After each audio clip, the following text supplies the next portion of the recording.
Okay, so I'm going to recharge my palette here, and I got a different brush here. This is about a 2-inch brush, and all I'm going to do is swath some horizontal paint on here to create fields all along the edge where you see the forest right now coming down. And the reason I do that is it pushes the forest and hillsides back farther into the scene and will allow some foreground to be generated in front of those fields after it's painted.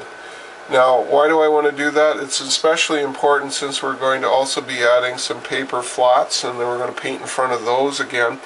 So you need that to be up the wall to some degree. So that's why we're doing all of this field kind of work that you see here. And so how do I work this? I just take some black and I take some yellow and I swish it back and forth to generate some dark colors. And I'm just going to take this and swath it in. You can see it. I'm going to make it rough by changing the angle of it and adding maybe some yellow. You get a different field effect. Now here I want to come down and kind of go. This is a curve in the wall here, so I'm trying to make the point right at the curve. Maybe generate a little bit of an S there just to paint it out. And I'm going to come right over top of those existing trees that I painted earlier.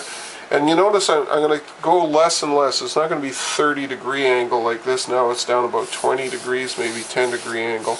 And just paint it in. Just paint it in like this, generating fields.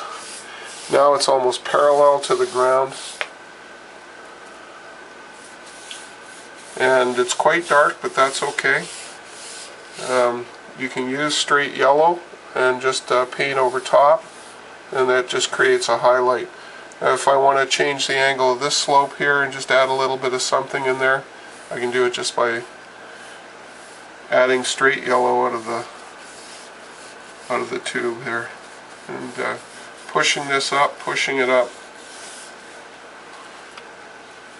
Lots of fields. Just take that like so.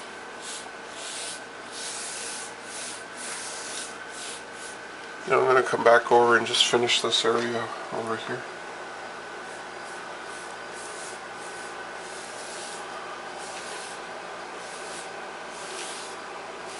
A little bit straighter here.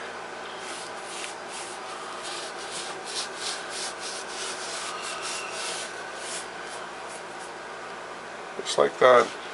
So now you got this wonderful field arrangement all along the bottom, and you can see if I put forest in front of that, that's just going to push it, all those fields back about half a mile or so. So just paint along, paint along. This is why the painting goes so fast. You're either blobbing or doing these horizontal strokes. Now, by putting the dark on, as you can see, it's fairly dark. If I want to, after it dries, I can go over with some white and maybe some different colors, and that will generate some interest in the scene. I'm not too concerned about it. As you can see here, I'm just painting a horizontal field all the way along, cutting off the bottoms of the blobs as I go. You can go up into some like this, variation, creating some variation. If you find the underpainting shows through, you just have to add more of the overpaint, maybe a darker color first like black, and that will take out the forest that you see underneath. There you can see that there's a nice kind of dark yellow. You can just sort of feather that in a bit there, and it'll generate continuity. There you go. See, you can just paint along here. If there's some blue spots from the sky showing through, that's okay. Your eye won't really see it once the railroad is operational here. So you can just generate more paint down here. You can go to, you're just a couple of inches from the layout edge. A nice dark black section in there. Does that matter? Not really, just feather it in. You notice how I'm holding the brush? This way, not this way. Like we paint houses this way, we paint backdrops this way. A little bit of dark with a little bit of light just creates some variation. Keep going along here. Got another 8 feet or so to do. I've come up a little higher here. That's okay. One thing is you go through a lot of paint. If you find in this kind of painting, if you add a little bit of water and you put it in the mixture, your paint will go a little farther. You don't need it to be thick.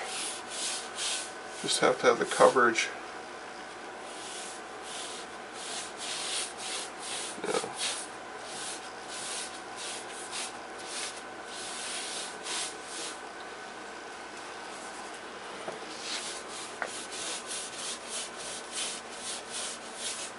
If it gets a little darker, that's okay.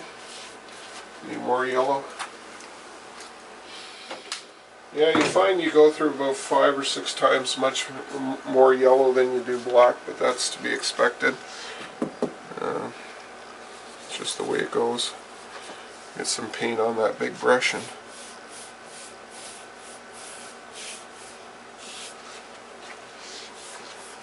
there's some of that old stuff showing through. This is covering a very nice station, so you don't want to get it wrecked. It's always good to cover stuff over. You'll find though, working with this paint, it doesn't drip like your house paint. It's got a higher viscosity, it's an artist quality, so whatever you put on the brush typically stays on the brush.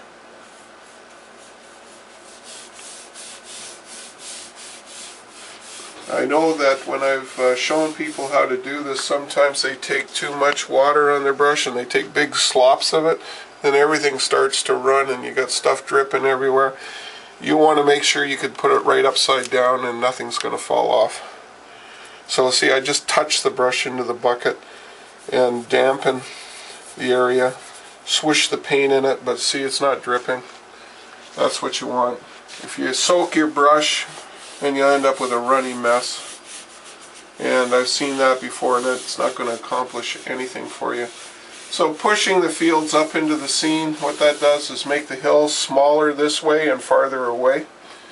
So by doing that, it's a good thing, because you do want to create depth in your painting. And don't worry about going over something that you've done. That's quite alright.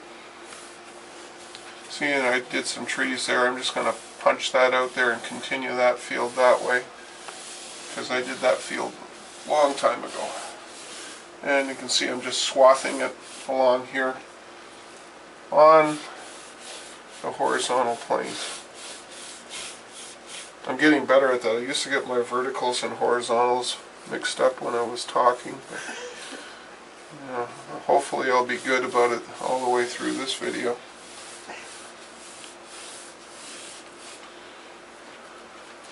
It's the easiest way to remember it is when you think about horizontal, you think about the horizon.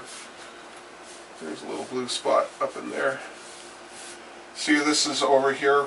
There's blobs that kind of hang down, and they shouldn't really do that, so I'm just going to paint over top and take the bottoms of those blobs right out. And that way, you don't have that problem anymore of sort of an unrealistic looking area. Maybe a little bit here. You can see the blobs here. Just take them out.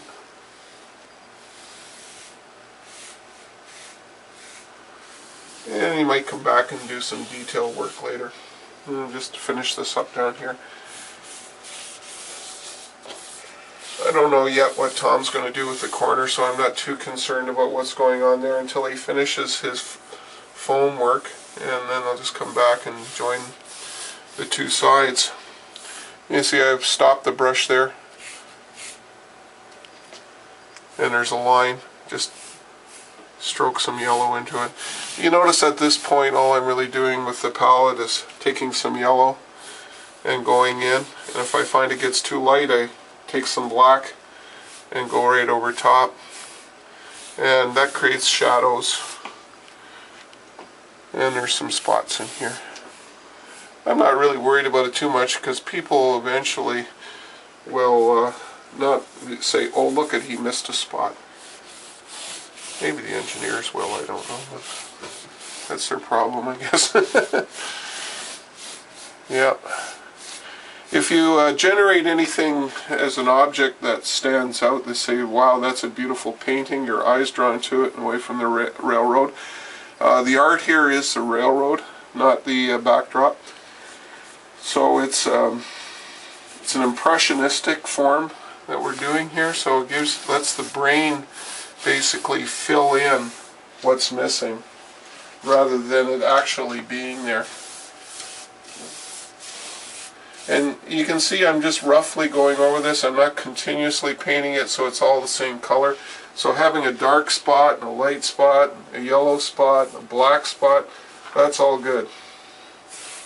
And if the colors are darker towards where the layout joins the backdrop, that's okay. It can almost be straight black in some cases. Like over in here, just paint it black. There's a song like that called Paint It Black. Boy, that kind of dates me a bit. Okay, so just finish this up down here. Alright, so basically now when you look along the whole area there, we're just about done. There's still a spot there where it probably looks like there could be some more field, but I'm not going to worry about that. I think I'll punch some trees into that. While this is drying, what I'm now going to do is change the technique a little bit just to show you some stuff you can do. I'm going to put that brush in there for cleaning. Come on over here a bit, Leela. Now I got some other colors here. I've got some white, which obviously is going to lighten everything, but in a different sort of way. It's going to get away from that, it'll create more of a gray with the black and the green than it will create the yellowy effect. I also have a darker shade of yellow here. This is number 23. It's called cadmium yellow medium. It's kind of got an orangey texture to it, and I'm going to just add some of that to create some interesting effects in the field. Another color I have here, this is number 27. This is ochre, and that's good for making earthen forms. That's a good splat. Luckily it didn't get it all over the place. Okay, so you got your white, you got your darker yellow, and you've got your darkest there. So what I'm going to do is just take a brush here. Let's see if I can find one that I like. I'll use this one. This is one of my favorites. This is an old toll painting brush. And I'll just show you what happens. If I take straight white and I go right along the edge of this and I highlight the edge, you can see it makes the edge pop. And it doesn't have to be thick. Now I'm defining the edge here. You see how, and I can come down like this, and it makes it almost look like there's a ridge line along there just by adding white. It's quite strong, but it doesn't matter, because as I mix it with the paint underneath, it starts to get to be a lighter color green. And this is kind of a nice effect. And it doesn't, you can go underneath and just swath it along. Look at this. You see how it changes it? It highlights the grass areas just by adding white over what we've done. And depending on how much I press it into the paint, it's going to have a different kind of effect. And that's pretty solid white there, but once it touches what's underneath, it mixes with it. And they're long, long, long horizontal lines. And if I want to create a slope, I just have to pull towards the slope. Pull, pull, pull, pull, pull, pull, like that. So now this looks higher, that looks lower, that's down in the valley. Running it along like so. See how that now gives dimension to the otherwise dark areas. So I'm just going to go along here and do some of that. Add some white. Now, if I want, I can create, by dabbing into that next darker color yellow with the white and add it to it, and it creates more of a golden effect rather than a straight white effect. And the golden effect is kind of nice as well. And you can see it's almost a dry brushing effect. And I'm just scrubbing that paint in. And if there's any that doesn't look right, I mean, I've got some on my brush there, I can just scrub as hard as I can, because there's very hard bristles on these brushes. You don't want soft bristles. And the long lines now are creating a little more depth. Now up here, I've got this sort of slope, and I can go to a darker color and say, oh, that's like an earthen area that's broken away. And I'm going to try to create an earth color and just pull it down like so over top of the green.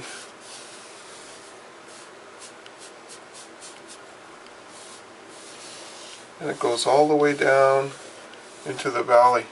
And it now breaks up that grassy green look, and you get a really nice effect. Same over here. See, watch this. Look at that. Just put the brown in there and then just stroke it in.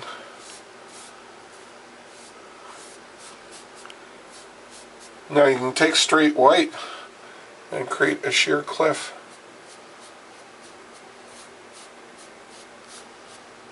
Down there, and follow along that edge ridge line there.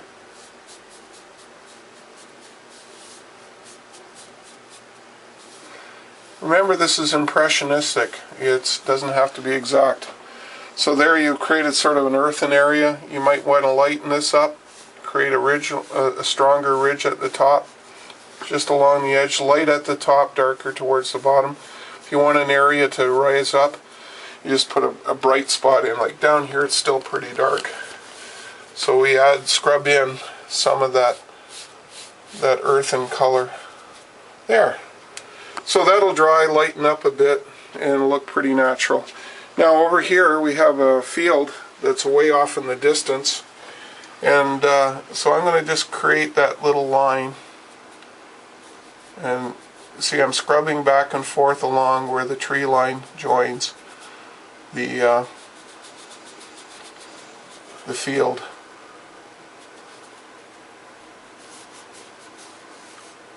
And then I'll just streak a little bit of earth color here and there.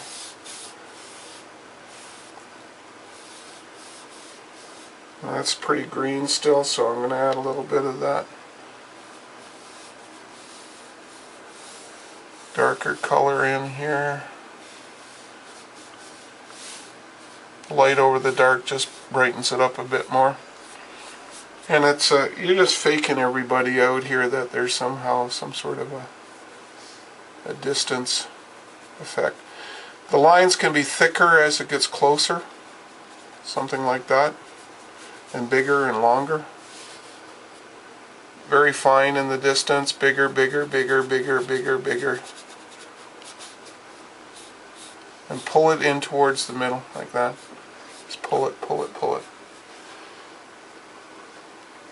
Some bright white as it gets closer to the foreground. That's still pretty dark up here. Just add white to it. Slope it the other way. Have some fun. Shouldn't always slope the same way. And then it makes like a ridge top here. So whatever direction you pull the lines creates the field angle. Yeah, there we go. And you just stroke this stuff in here, big long ones in the front. There, you sort of get that effect. Now we'll just continue happily along here. And try to get up in here.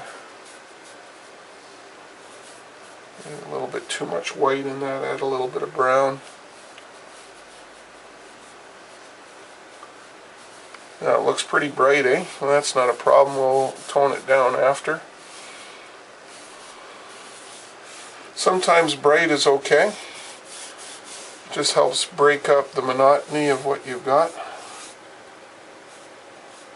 And you say, wow, that's pretty bright. Well, you just add some brown to it and stroke it in. And that's pretty bright. Take a little black. Starts to tone down with almost a gray color.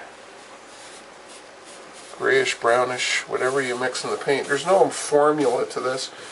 You just using different colors creates different effects. I can take just the straight medium yellow, cadmium yellow, and put it in there and just add it a little bit over top, and it adds a little more dimension. A little bit of black over top of that. Then you start to get your green again. When you mix the black with the medium dark yellow, you get just a different shade of green.